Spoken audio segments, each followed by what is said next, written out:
नमस्कार, मी Sachin Chavan, MCN news Jalna बातमीपत्रात आपल्या सर्वांचं स्वागत।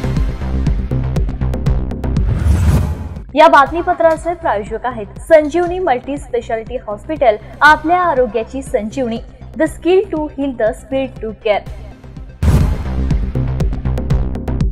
जालना शहरातील मोती तलावात बुडालेल्या युवकाचा मृतदेह 24 तासानंतर दुसऱ्या दिवशी सापडला आहे। ही घटना घडल्यानंतर जालना अग्निशमन विभागाचे जवान या तरुणाचा मृतदेह शोधत होते। जालना येथील मोती तलावात मंगळवारी दिनांक 24 जून रोजी बुडालेल्या किशोर लोखंडे या युवकाचा मृतदेह 25 जून रोजी जवळपास 24 तासांच्या शोध कार्यानंतर सापडला असून पोहायला गेल्यानंतर पाण्याचा अंदाज न आल्यानं ही घटना घडल्याचं सांगितलं जात आहे। या संदर्भात पोलीस सूत्रांनी माहिती दिली आहे की किशोर लोखंडे हा दिनांक 24 जून रोजी दुपारी 4 वाजेच्या सुमारास मोती तलावात पोहायला गेला होता, मात्र पाण्याचा अंदाज न आल्यानं तलावात बुडून त्याचा मृत्यू झाला। किशोर लोखंडे पाण्यात बुडण्याची माहिती मिळताच पोलिसांनी घटनास्थळी पोहोचून बोटीच्या माध्यमातून त्याचा शोध घेणं सुरू केलं। सुमारे 24 तासांच्या अथक परिश्रमानंतर बुधवारी दिनांक 25 जून रोजी संध्याकाळी 5 वाजेच्या सुमारास किशोर लोखंडे याचा मृतदेह मिळून आला। लोखंडे हा पीर पिंपळगाव तालुका जिल्हा जालना येथील रहिवासी होता। काही कामानिमित्त तो जालन्यात आला असता मोती तलावात पोहायला गेला होता। मोती तलावात माशांसाठी फेकलेल्या जाळ्यात एक पाणकोंबडी अडकल्याचं दिसून आल्यानंतर पाणकोंबडीची सुटका करण्यासाठी तो पाण्यात उतरला होता, मात्र पाण्याचा अंदाज न आल्यानं त्याचा बुडून मृत्यू झाला। या घटनेची माहिती मिळताच चंदनझिरा पोलीस आणि अग्निशमन दलाच्या जवानांनी घटनास्थळ गाठून शोधकार्य सुरू केले। अखेर 24 तासांच्या परिश्रमानंतर त्याचा मृतदेह आढळून आला। किशोरच्या मृत्यूची नोंद चंदनझिरा पोलिसांनी करून घेतली आहे। संविधान हत्या दिन नव्हे, आणीबाणी विरोधी दिन साजरा व्हावा। संविधान हत्या दिन असा शब्दप्रयोग चुकीचा आहे, असे प्रतिपादन ॲडव्होकेट महेश धन्नावत यांनी केलंय। भाजपकडून 25 जून हा संविधान हत्या दिवस म्हणून साजरा केला जात असून या निमित्त विविध कार्यक्रमांचे शासकीय कार्यालयात तसे फलकही लावले जातात। यावर सामाजिक कार्यकर्ते ॲडव्होकेट महेश धन्नावत यांनी आक्षेप घेत संविधान हत्या अशा प्रकारचा शब्दप्रयोग थांबवा, हा दिवस आणीबाणीचा विरोध दिवस म्हणून साजरा करण्यात यावा अशी विनंती केली आहे। त्यांनी एका निवेदनाद्वारे 25 जून रोजी जिल्हाधिकाऱ्यांकडे ही विनंती केली आहे। ॲडव्होकेट महेश धन्नावत म्हणाले आहेत, 1975 मध्ये तत्कालीन पंतप्रधान इंदिरा गांधी यांनी लादलेल्या आणीबाणीला 50 वर्ष पूर्ण होत असल्याच्या पार्श्वभूमीवर सरकारनं संविधान हत्या दिन म्हणून दिवसभर विविध कार्यक्रम आयोजित केले आहेत। या पार्श्वभूमीवर ॲडव्होकेट धन्नावत यांनी स्पष्टपणे म्हटलं आहे की संविधान हत्या असा शब्दप्रयोग करणे मनाला पटणारे नाही। आज आपण ज्या लोकशाही पद्धतीनं मतप्रदर्शन करू शकतो, सरकारवर टीका करू शकतो, ते केवळ संविधानामुळे शक्य झाले आहे। आपल्याला संविधानामुळेच मूलभूत हक्क मिळाले आहेत। संविधान आजही अबाधित आहे आणि भविष्यातही कायम राहणार आहे। चंद्र सूर्य असेपर्यंत संविधान हे अमर राहणारे असताना संविधान हत्या हा शब्दप्रयोग कसा सुचला, असा प्रश्न उपस्थित करून कोणत्याही राजकीय किंवा सामाजिक कार्यकर्त्यांमध्ये संविधान हत्या दिवस असे बोलणे किंवा जाहीरपणे साजरा करणे अयोग्य आहे, असंही त्यांनी स्पष्ट केलंय। 25 जून हा आणीबाणी विरोधी दिन म्हणूनच लोकशाहीच्या रक्षणासाठी, विचार स्वातंत्र्य आणि नागरिक स्वातंत्र्याच्या महत्त्वासाठी साजरा करण्यात यावा अशी मागणी ॲडव्होकेट धन्नावत यांनी केली आहे। आज 25 जून 2025 हा दिवस जिल्हाधिकारी कार्यालयात संविधान हत्या दिवस म्हणून तिथे पोस्टर्स लावण्यात आले होते। मी तिथे एक निवेदन दिलं कलेक्टर जिल्हाधिकारी साहेबांना की संविधान ही आधी होती, आता आहे आणि भविष्यात सुद्धा राहणार, ती अमर आहे। संविधान असल्यामुळेच आपल्याला देश आझाद झाला आणि इथली व्यवस्था चालू आहे। आपत्कालीन जे आणीबाणी लादली होती तत्कालीन पंतप्रधान इंदिरा गांधी, त्याला 50 वर्ष पूर्ण होत आहे आणि त्यानिमित्त हा दिवस साजरा करण्यात येत आहे। माझं असं मत आहे की तुम्ही संविधान हत्या दिन ऐवजी आणीबाणी विरोधी दिन म्हणून साजरा करावा, कारण आपल्याकडे संविधान होती म्हणूनच आपण आणीबाणीच्या परिस्थितीवर मत करून निवडणूक पुन्हा देशात झाल्या आणि पुन्हा आपले जे काही राज्य डेमोक्रेसी स्थापित झाली। हे सर्व काही जे पॉसिबल आहे ते संविधानामुळेच पॉसिबल झालेलं आहे। तर मी कलेक्टर साहेबांना एक निवेदन दिलेलं आहे की यापुढे किंवा आतापर्यंत संविधान हत्या दिवस साजरा न करता आणीबाणी विरोधी दिवस साजरा करावा, हा नाव तत्काळ बदलावा, तिथे जे काही पोस्टर्स लावलेले असतील ते सुद्धा लगेच काढून घ्यावे। प्रहारचे जिल्हाध्यक्ष मोहन मुंडे यांनी लग्नाचे आमिष दाखवून महिलेवर अत्याचार केल्याचा आरोप होतोय। एका विवाहितेने दिलेल्या तक्रारीनंतर मोहन मुंडे यांच्या विरोधात अंबड पोलीस ठाण्यात बलात्काराचा गुन्हा दाखल झाला आहे। विशेष म्हणजे अत्याचाराचे फोटो आणि व्हिडिओ सोशल मीडियावर व्हायरल करण्याची आणि ठार मारण्याची धमकी देखील मोहन मुंडे यांनी दिली होती। जाम समर्थ कोठाळा तालुका घनसावंगी येथील एका विवाहित महिलेवर लग्नाचे आमिष दाखवून वारंवार बलात्कार केल्याचे प्रकरण उघडकीस आले। या प्रकरणात प्रहार जनशक्ती पक्षाचे जिल्हाध्यक्ष मोहन शेषराव मुंडे यांच्यावर अंबड पोलीस ठाण्यामध्ये गुन्हा दाखल करण्यात आलाय। पीडित महिला ही सुरंगेनगर अंबड येथे आपल्या कुटुंबासोबत भाड्याच्या घरात राहत होती। ओळखीतून सुरू झालेलं बोलणं पुढे प्रेमसंबंधात रूपांतरित झालं। आरोपीनं तिला लग्नाचे आमिष दाखवून शारीरिक संबंध ठेवले। पुढे जेव्हा महिलेने लग्नाचा आग्रह धरला तेव्हा मोहन मुंडे यांनी नकार देत अत्याचाराचे फोटो आणि व्हिडिओ सोशल मीडियावर व्हायरल करण्याची धमकी दिली। एवढंच नव्हे तर महिलेच्या आई वडिलांना आणि मुलांनाही जीवे मारून टाकण्याचा इशारा दिला। या तक्रारीवरून मोहन मुंडे यांच्या विरोधात बलात्कारासह विविध गंभीर कलमांखाली गुन्हा दाखल करण्यात आला असून पुढील तपास पोलीस उपनिरीक्षक आदित्यनाथ ढाकणे हे करत आहेत। जालन्यात अंगणवाडी सेविका भरतीसाठी 2 लाखांची मागणी करण्यात आली आहे। त्यामुळे आता जालन्यातील घनसावंगी महिला व बाल कल्याण कार्यालयासमोर महिलांनी बेमुदत आमरण उपोषण सुरू केलंय। या प्रकरणी कथित कॉल रेकॉर्डिंग व्हायरल झाली आहे।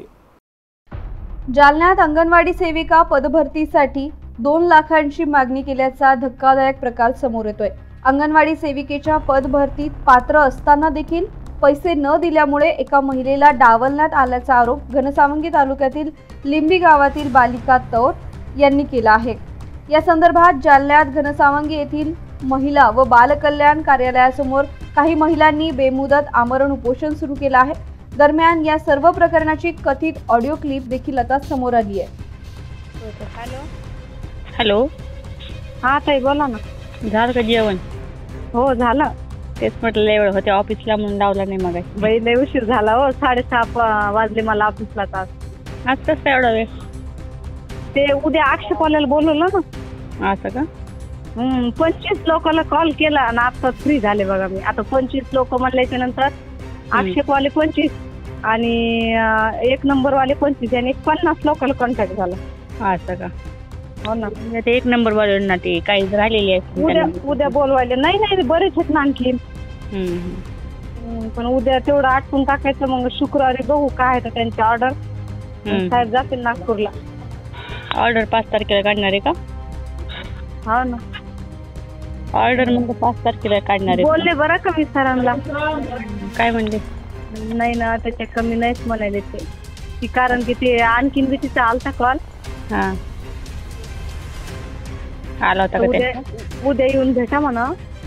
बरं तरी पण हा सरांना एक वेळ जर भेटले लवकर यावं लागेल, कारण की नंतर इतका गर्दा होणार आहे।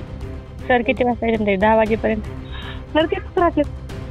हो का? पण ऑफिसला किती वाजता येते? 9:30-10 ला। बरोबर, 10 वाजता येते बरोबर। हा, लवकर जर आल्या ना तर बोलणं होईल। ऑफिसलाच का? ऑफिसलाच नाहीच म्हणले का सर? नाही ना। या आपण बोलू त्यांना।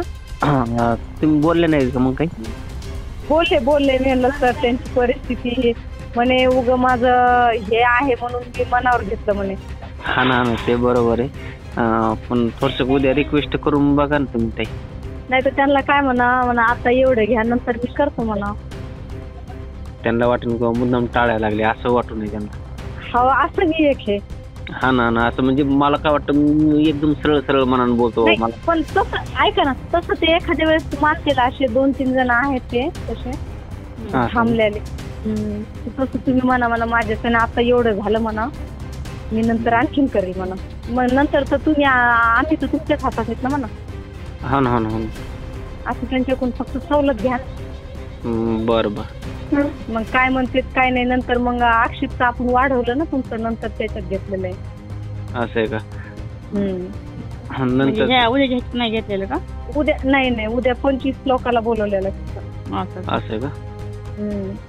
बरं, नागपूर तुम्ही लवकर या। लवकर आले ना तर मग बोलणं होईल बघा सरांची, नाही तर मग गडबडीत असल्यावर तर बोलणंच होत नाही। बरोबर। मी एक म्हणजे आता सकाळी भाऊ 9-9:30 वाजेपर्यंत येईल म्हणा. तसं दुसरं बीडला पाठवलेलं आहे मी त्याला काही पैसे आणायचे. मग आता एकदम नव्हते सगळे. सगळे नव्हते जवळ तर माझ्याकडं. ते काय होणार आहे ऐका ना, तुम्ही मोदी जर म्हणले ना तर ते काय म्हणणार आहेत, मॅडमकडे जमा करा. हा ना माझ्याकडे जमा करा असं म्हणणार आहे. हो ना. हा, तर मग तुमच्या जवळ जेवढे हो म्हणून फक्त त्यांचं कमी जास्त तर काय होतं तुम्ही एकदा समक्ष बोला. हा. आणि मग तुम्हाला 2-3 दिवसाची सवलत राहील ना. हो ना. तुम्ही जमा करू शकता. त्यांनी म्हणले बी तुम्ही म्हणेल हो त्यांनी माझ्याकडे केले जमा, तुमच्यासाठी मी खोटं बोलन त्यांना. बरं. कारण की ते नाही घेणार, ते डायरेक्ट म्हणणार यांच्याकडे जमा करा. मग कमीचं काही मी बोलू का नको उद्या सरांना काही? बोला ना, बोलू तर बघा ना, जर झालं तर बरंच आहे. तुम्ही बोलला नाही का आज? मी बोलले ना. नाहीच म्हणू लागले का? नाही ना, ते म्हणे आपण एक करायला म्हणे, ते फक्त त्या बाईचे चिडले आहेत म्हणून करायले ते. हा ना. बाकी काय नाही. बरं ठीक आहे, मी एक वेळेस त्यांना म्हणून बघतो बाबा, म्हणजे विनंती करतो त्यांच्या मनात. विनंती करून बघा. म्हणजे मी इतके कमी करा असं म्हणत नाही. मी म्हणतो की बाबा तुमच्याच मनानं काय. हा, त्याच्यात तुम्हाला काय कमी करताय तुमच्या मनानुसार काहीतरी करा. हा बस असं एवढंच बोला फक्त. हा, आणि मग बाकी तुम्ही सगळे जमा करतो मॅडम. हा, आणि म्हणा मग कुठं जमा करू, फक्त एवढं ते कुठंच म्हणते मॅडमकडे. मग तुमच्याकडे कमी असले तुम्ही 2-3 दिवसामध्ये करू शकता ना. मग हो ना. तुम्ही अर्धे दिले तुम्ही म्हणेन हो सर त्यांचे आलेत माझ्याकडे म्हणून. अर्धे नाही, आपल्या जवळपास 1.5 आहेत तयार. मी तेच म्हणेन, मग त्यांना म्हणता येतं ना का हो माझ्याकडे झाले जमा म्हणून. बरं 1.5 आहेत माझ्याकडे तयार. समजा काय 9-9:30 वाजेपर्यंत येतो माझा भाऊ. चालेल काय हरकत नाही. काय ठेवू ना भाऊ? हो. म्हणजे उद्या आक्षेपवाल्याला म्हणजे आपलं गाव घेतलं नाही का तुझ्यात? काय म्हणलात? उद्याच्या ह्याच्यामध्ये म्हणजे आपलं गाव घेतलं नाही का आक्षेपमध्ये? नाही घेतलं. मुद्दा म्हणून मागं ठेवलं ना. आणि नागपूरला सर ते तिकडं राहतात का ते सर? आक्षेपला तुम्हाला लगेच आता बघा उद्या हे झालं का, उद्या काय गुरुवार आहे ना. हा, तर मग शुक्रवारी ते काही ऑर्डर काढते ना, शुक्रवारी संध्याकाळी जाणार आहे ते. नागपूर का त्यांचं गाव आहे का तिकडं? नागपूर गाव आहे ना त्यांचं. मग तेच सोमवारी येते. बरं. हा, शनिवार रविवार समजा मध्ये राहते ना तिकडं? हो. बरं, मग सोमवारी बोलवते ना का बाकीच्यांना? हा, सोमवारी मंगळवारी लगेच काढणार आहेत पटापट. हा, म्हणजे ह्यांच्या आता बाकीच्यांची ऑर्डर 5 निघणार. हा, बरं चालते, उद्या येते मग. हो या ठीक आहे. ठेवू का? काय नाव तुमचं? शिंदे बालिका मुरलीधर. माझ्या गावाचे नाव आहे लिंबी. आणि माझी अशी तक्रार आहे की मी माझे कास्ट सर्टिफिकेटचे मार्क दिलेले नाहीत. 26 तारखेचं कास्ट असल्यामुळे ते म्हटले की तुमच्या कास्ट सर्टिफिकेटची तारीख संपलेली आहे, तरी मी ते मान्य करू शकत नाही. मग हे म्हटल्यानंतर यानंतर आम्ही घरी गेलो तर आम्हाला बुशरा पटेल यांचा फोन आला आणि त्यांनी आम्हाला असं सांगितले की सरांनी 2 लाख रुपयाची मागणी केली आहे, तरी आमची परिस्थिती नसल्यामुळं मी 2 लाख रुपये त्यांना देऊ शकले नाही, म्हणून त्यांनी समोरच्याला ऑर्डर दिली. तरी माझं असं म्हणणं आहे की बुशरा पटेल व CDPO यांच्यावर योग्य ती कार्यवाही करण्यात यावी. आज उपोषणाचा 2रा दिवस आहे आणि आम्ही इथं उपस्थित 5 पुरुष आहेत. तर 5 पैकी 3 1 ते 1.5 वर्षाची मुलं आहेत आणि त्यांना जवळपास रात्रभर मच्छरांनी त्रास दिल्यामुळं ते झोपले नाहीत आणि आज काही 1 ते 2 मुलांना ताप आलेला आहे. आमच्या अशा मागण्या आहेत की ताबडतोब तातडीने आमच्यावर आमचे मूळ कागदपत्र आणि त्यांची पण मूळ कागदपत्र तपासून आम्हाला आज ते उद्यापर्यंत योग्य तो निर्णय द्यावा. स्वच्छ भारत मिशन स्वच्छ सर्वेक्षण ग्रामीण 2025 या उपक्रमांतर्गत घनकचरा आणि सांडपाणी व्यवस्थापनात निर्माण झालेल्या सुविधांचा वापर तसेच सार्वजनिक ठिकाणी असलेले परिसर स्वच्छता शिवाय प्रत्येक कुटुंबांना भेटी देऊन बदललेल्या मानसिकतेची माहिती घेण्यासाठी केंद्र शासनाच्या वतीने पाहणी करण्यात येणार असल्याने या सर्व ग्रामस्थांनी मिळून लोकसहभाग आणि श्रमदानातून या सार्वजनिक सुविधांचा पुरेपूर वापर करत परिसराची स्वच्छता आणि प्लास्टिक मुक्तीची अंमलबजावणी करावी आणि स्वच्छ सर्वेक्षण जिल्ह्यास नावलौकिक प्राप्त करून द्यावं असं आवाहन जिल्हा परिषदेचे मुख्य कार्यकारी अधिकारी जगदीश मणियार यांनी केलं आहे. जालना जिल्ह्यामध्ये स्वच्छ भारत मिशन अंतर्गत 778 ग्रामपंचायतींमध्ये घनकचरा आणि त्याचं व्यवस्थापन याबाबतची कामं झालेली आहेत. आता जी काही सुविधा निर्माण झालेल्या आहेत त्या सुविधांचा वापर करणं आणि लोकांनी त्या सुविधांवर म्हणजे ती मालकी त्याची स्वतःकडे ठेवून आणि त्याचा वापर करणं हे महत्त्वाचं आहे आणि त्या दृष्टीनं आवाहन आपण केलेलं आहे. आणि आता आगामी कालावधीमध्ये स्वच्छ सर्वेक्षण अभियान आपलं सुरू होणार आहे ग्रामीण भागामध्ये आणि साधारणपणे 1000 गुणांचं हे सर्वेक्षण असणार आहे, ज्यामध्ये वेगवेगळे बरेच मुद्दे आहेत, ज्यामध्ये प्लास्टिक व्यवस्थापन आहे, घनकचरा व्यवस्थापन आहे, निर्माण केलेल्या सुविधांचा वापर आहे, कचऱ्याचं विलगीकरण आहे, अशा अनेक बाबींवर त्यामधून प्रश्नावली होणार आहे. त्यामध्ये लोकसहभाग अतिशय महत्त्वाचा आहे आणि तो लोकसहभाग लोकांनी दर्शवावा याकरता मी या ठिकाणी आवाहन करतो. जालन्याच्या राजूर गणपती येथे भरधाव ट्रकने दुचाकीला धडक दिली. या अपघातात पती पत्नी गंभीर जखमी झाले आहेत. अपघातात जखमी झालेल्या पती पत्नीवर जालन्यातील एका खासगी रुग्णालयामध्ये उपचार सुरू आहेत.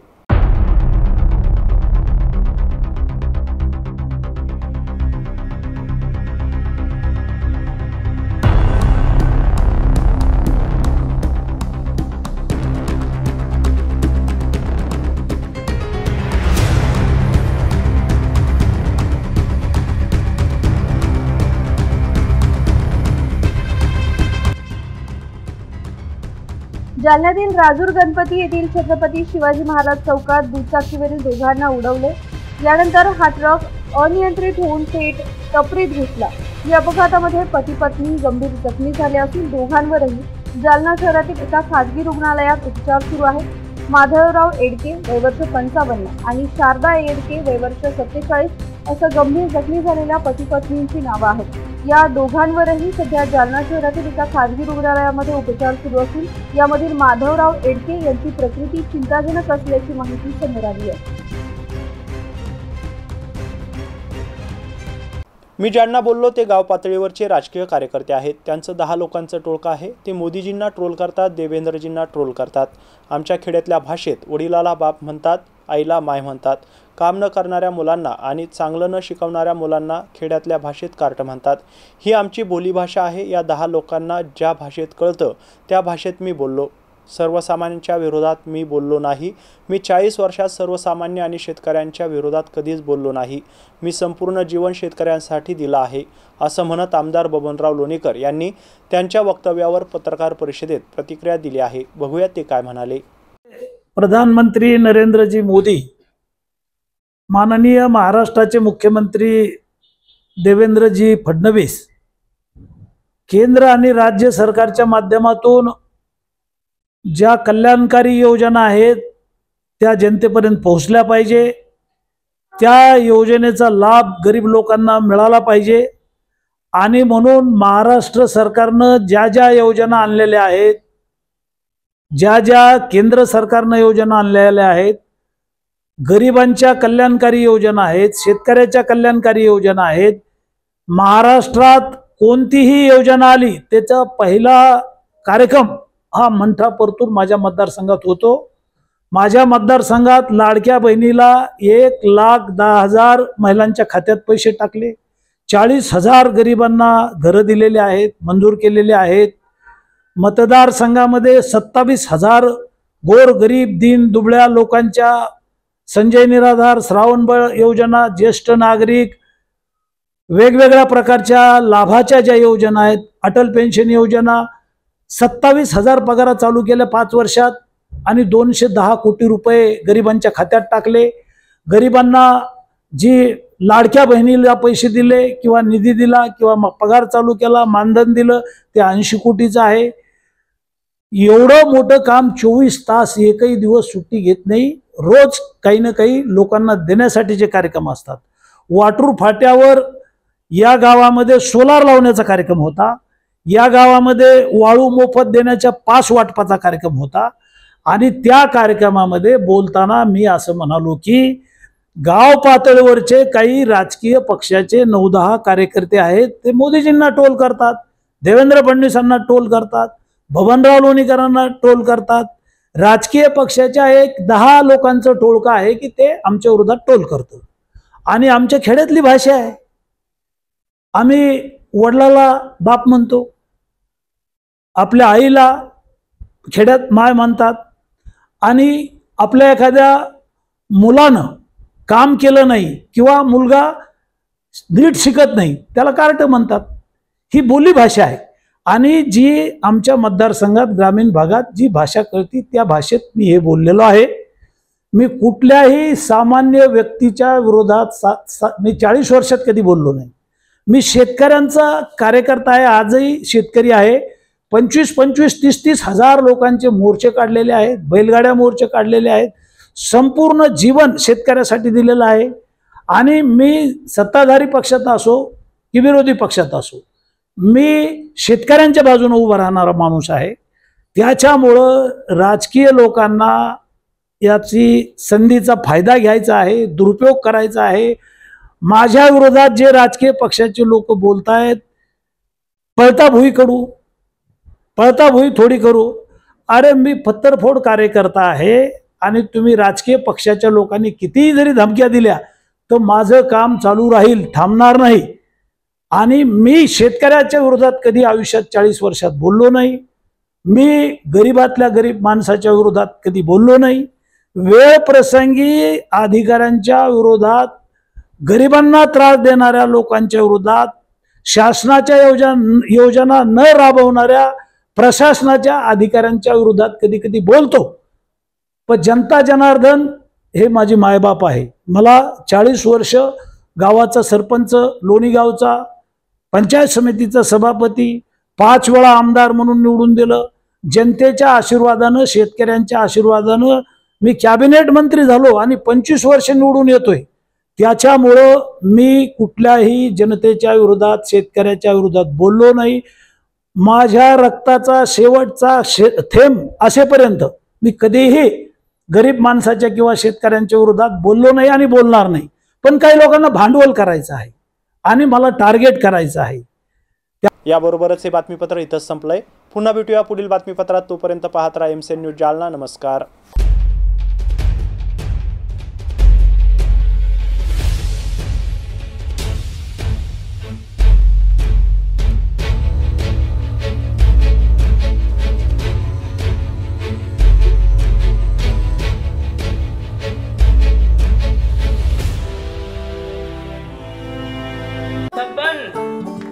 आपको कलेक्टर साहिबा के हाथों से इनामी घर मिल रहा है।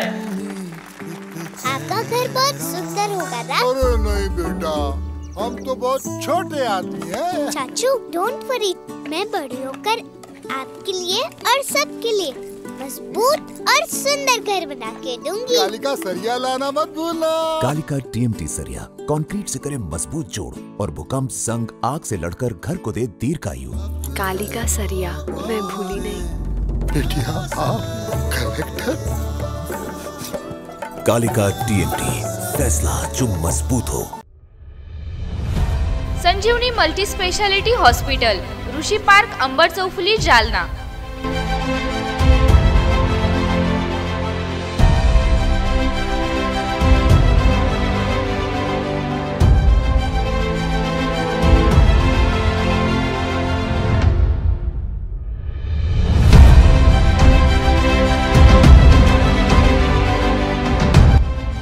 महात्मा ज्योतिबा फुले जन आरोग्य योजना आणि प्रधानमंत्री जन आरोग्य आयुष्मान भारत योजना उपलब्ध.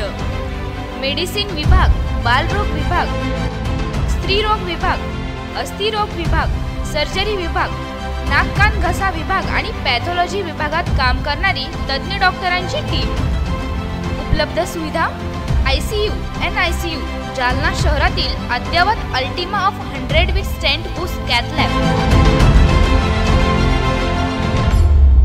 मॉड्यूलर ऑपरेशन थिएटर, डायलिसिस विभाग, cardiac care unit CCU, angiography सुविधा, एंजिओप्लास्टी सुविधा, 24 तास अत्यावश्यक सेवा आणि कार्डियक ॲम्ब्युलन्स उपलब्ध.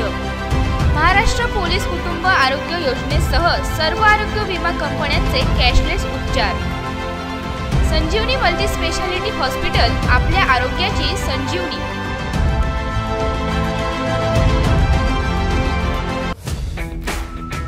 Kothari international dream school CBSE pattern. शैक्षणिक वर्ष 2025-26 साठी प्रवेश देणे सुरू. शैक्षणिक वर्षासाठी LKG ते 9वी पर्यंत ॲडमिशन सुरू. आमचे वैशिष्ट्य जालना शहरातील पहिली हायटेक वायफाय कॅम्पस असलेली इंग्लिश शाळा, डिजिटल क्लासरूम आणि आयपॅड सुविधा उपलब्ध, वातानुकूलित क्लासरूम, बस सुविधा देखील उपलब्ध, क्षेत्र भेट आणि गेस्ट लेक्चर, विद्यार्थ्यांचा सर्वांगीण विकास, NCERTच्या धर्तीवर CBSE पॅटर्नची सुविधा उपलब्ध, अनुभवी शिक्षक वृंद, प्रशस्त क्लासरूम आणि प्रशस्त मैदान, रोबोटिक्स आणि कोडिंग यासह अनेक सुविधा विद्यार्थ्यांसाठी उपलब्ध। आपल्या मुलाच्या उज्ज्वल भविष्यासाठी एकदा अवश्य भेट द्या।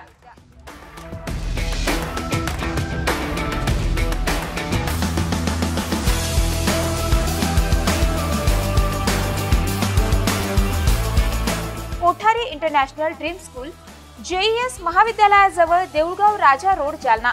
संपर्क 9673236007 किंवा 9067791007।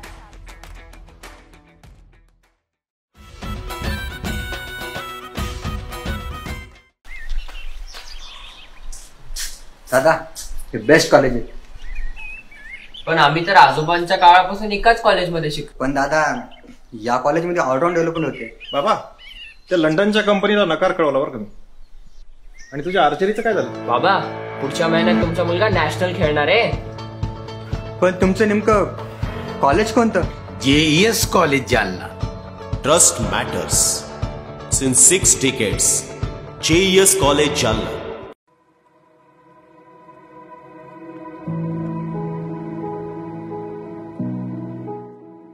सर नमस्कार। इथे कस काय?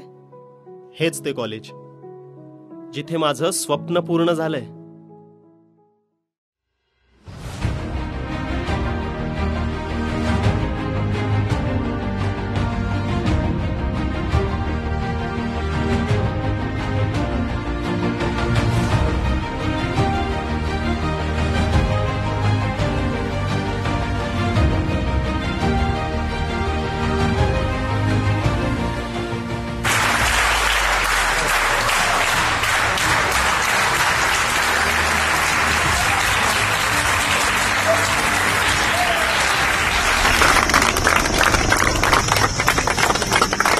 Every structure and every activity of JES College leads to an all-round development of students.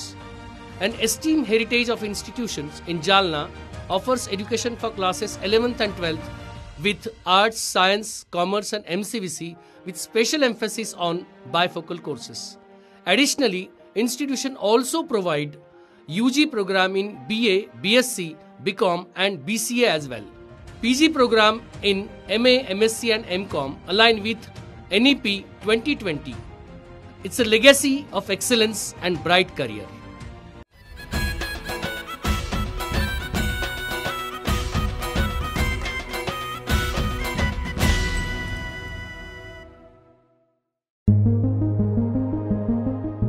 Devgiri English high school Jalna येथे शैक्षणिक वर्ष 2025-26 साठी नर्सरी ते इयत्ता 10वी पर्यंत प्रवेश देणे सुरू। आमची वैशिष्ट्ये: सर्व सुविधांनी युक्त नवीन इमारत, विद्यार्थ्यांना खेळण्यासाठी प्रशस्त मैदान, विद्यार्थ्यांसाठी बस सुविधा, उच्च शिक्षित कुशल शिक्षक वर्ग, मर्यादित प्रवेश, वेळोवेळी शैक्षणिक सहलीचं आयोजन, देवगिरी इंग्लिश स्कूलचा 10वीचा 100% निकाल, नेहमीची परंपरा कायम राखत यावर्षी देखील 10वीचा निकाल 100%। आमचा पत्ता: देवगिरी इंग्लिश हायस्कूल, गायत्री लॉन्सच्या पाठीमागे, अंबड चौफुली, जालना। प्रवेशासाठी संपर्क 9623 75 61 32 आणि 90 28 94 37 04 आणि 93 71 26 17 77।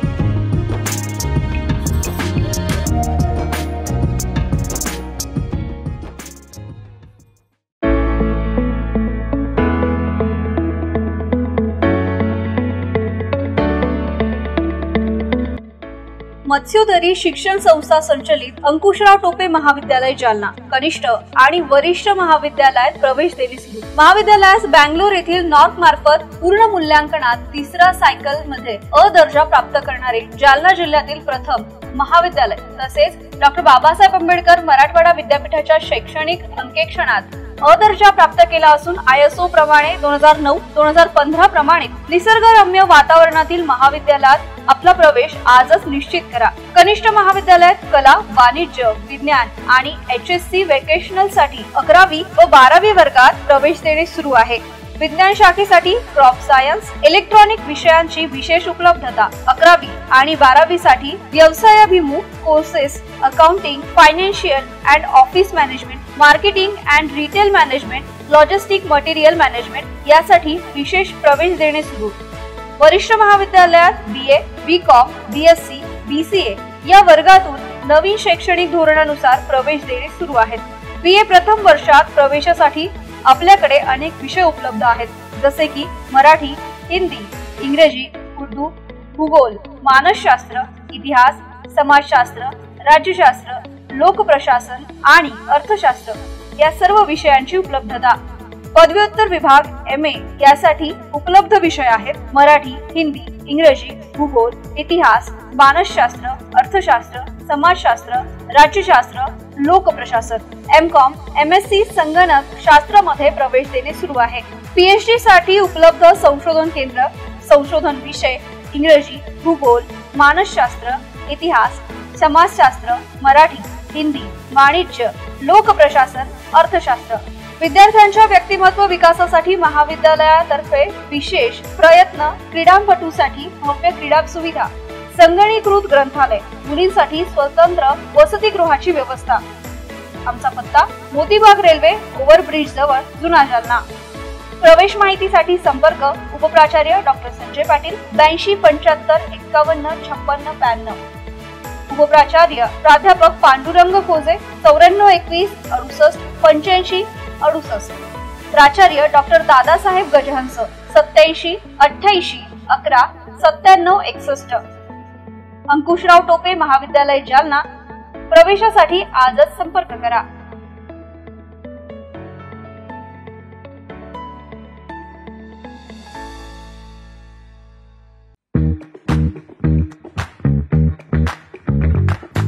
Siddhivinayak security system fire alarm सिस्टीमचे जालन्याचे सगळ्यात मोठे शोरूम.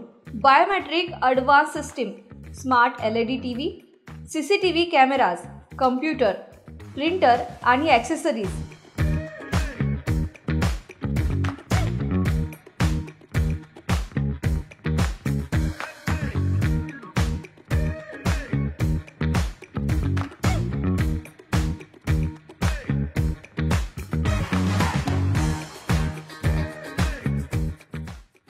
आमचा पत्ता Siddhivinayak house, LG 14, Rama orchid, गुरु गणेश भवन समोर, जालना. संपर्क 82 08 89 95 77 आणि 98 56 35 77 77.